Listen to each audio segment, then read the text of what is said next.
Iran और America के बीच जो डील चल रही थी, इसी बीच खबर निकल कर आई थी कि दक्षिणी ईरान में अमेरिका की तरफ से, उनकी सेना की तरफ से कई जगह पर अटैक हुए। सेंटकॉम ने भी इसकी पुष्टि की कि हाँ, ये डिफेंसिंग मोड था, जिसके जरिए हमने दक्षिणी ईरान के कुछ हिस्सों पर अटैक किया, ये उन्होंने मान लिया।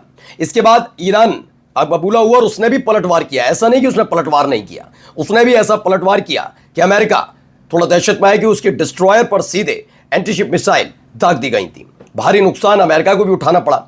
अब इन सब के बीच बड़ी खबर यह निकल कर आ रही है कि जब डील चल रही थी, उसमें सबसे पहले इजराइल ने लेबनान और गजा में अटैक शुरू कर दिए थे, जिससे पूरी डील बेपटरी हो जाए।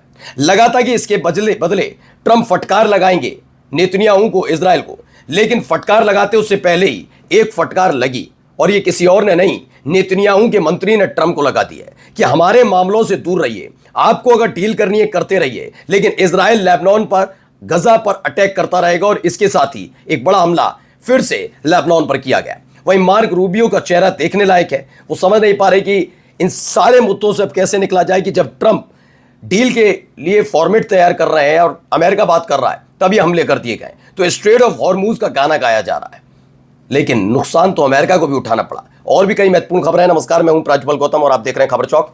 सबसे पहले जरा ये वीडियो देखिए।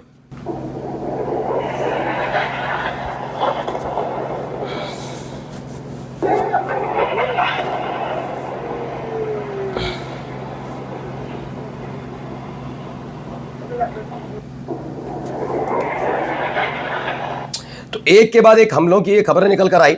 ये दक्षिणी लेबनान में, साउथ लेबनान के टायरे में इजराइल का जबरदस्त हमला है। इस हमले के फौरन बाद एक बयान भी निकलकर सामने आया। बयान दरअसल ये नेतन्याहू का नहीं है।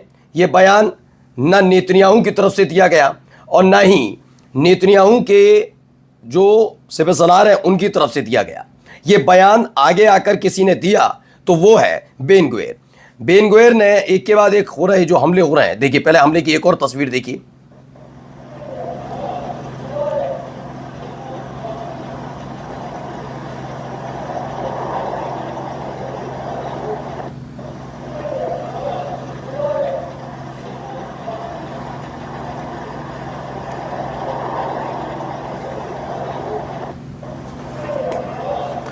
तो इसमें यह कहा जा रहा है कि इजराइल के राष्ट्रीय सुरक्षा मंत्री इतमार बेन गुवेर का बड़ा ऐलान, एक्सप्लोजिव ड्रोन हमलों की स्थिति को सामान्य नहीं बनने दिया जा सकता। अब समय आ गया है कि प्रधानमंत्री ट्रंप के सामने सख्त रुख अपनाए और उन्हें बताएं कि इजराइल लेबनान में फिर से युद्ध की ओर लौट रहा है। यही नहीं, बेन गुवेर ने कहा लेबनान की बिजली काटी जाएगी, दहयाई क्षेत्र पर कब्जा किया जाएगा और व्यापक सैन्य अभियान दोबारा से शुरू किया जाए। यह बयान इस समय में आया जब ईरान और अमेरिका के बीच पीस डील अंतिम रूप लेती दिख रही है और इस डील में लेबनान में सीज फायर की शर्तें भी शामिल हैं। लेकिन जिस तरह का बयान नेतन्याहू के मंत्री की तरफ से दिया गया, उसमें यह साफ जाहिर होता है कि नेतन्याहू का मंत्री चाहता नहीं है, या खुद नेतन्याहू नहीं चाहते, नेतन्याहू के अपनी सरकार पर, अपने मंत्रियों पर लगाम नहीं है, जिसके जरिए वो ये साबित कर सकें कि हाँ, जो तुम कह रहे हो वो गलत है। खुल्लम खुल्ला अगर इस तरह का बयान निकलकर सामने आता है और ट्रंप के लिए उसको संबोधित करते हुए बयान दिया जाता है कि ट्रंप को बता दीजिए कि हम तो हमले जारी रखेंगे, तो ये पता लगता है कि युद्ध उनके हाथ से निकल चुका है और ऐसे में हालत उनकी खराब होती हुई नजर आ रही है। लेकिन जवाब अमेरिका को सिर्फ इजराइल की तरफ से सख्त रुख को लेकर नहीं देना। सवाल यह है कि आखिरकार जब ट्रंप ये डील कर रहे हैं, तो आखिरकार अमेरिका की सेना को किसने यह आदेश दिया कि वो दक्षिणी ईरान में अटैक कर दे?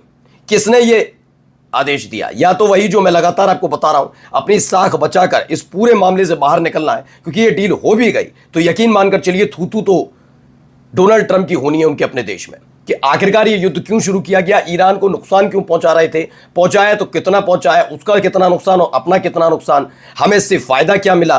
ये तमाम चीजों की जानकारी एक वक्त में संसद में जाकर ट्रंप और ट्रंप के तमाम मंत्रियों को देनी होगी जो युद्ध से जुड़े हुए हैं। ऐसे में एक के बाद एक अटैक, देखिए वही अटैक है जिससे ईरान आग बबूला हुआ था। ये देखिए, ये देख रहे हैं आप, एक के बाद एक अटैक है, ऐसे एक के बाद एक लगातार ये हमले हो रहे हैं।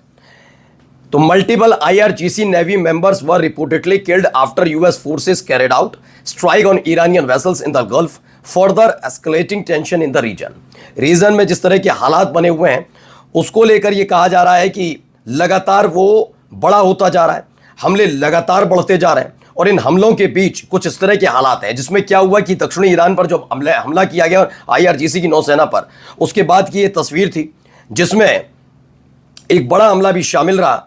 इस बड़े हमले के तहत ईरान के इस इलाके में हमला किया गया था और IRGC के 4 नौसैनिक इसमें शहीद हो गए थे।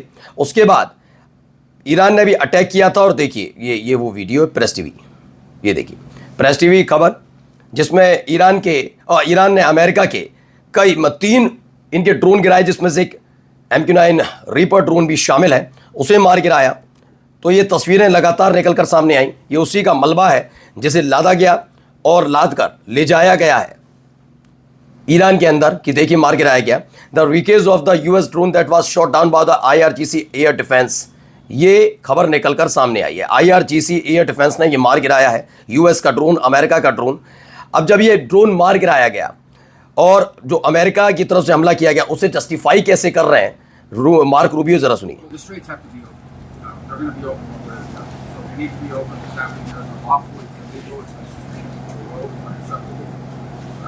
I don't know of any country in the world that the Russians are not in favor of the tolling system, the Chinese are not in favor of the tolling system, and there's no country in the world that's in favor of the tolling system except the regime of Iran.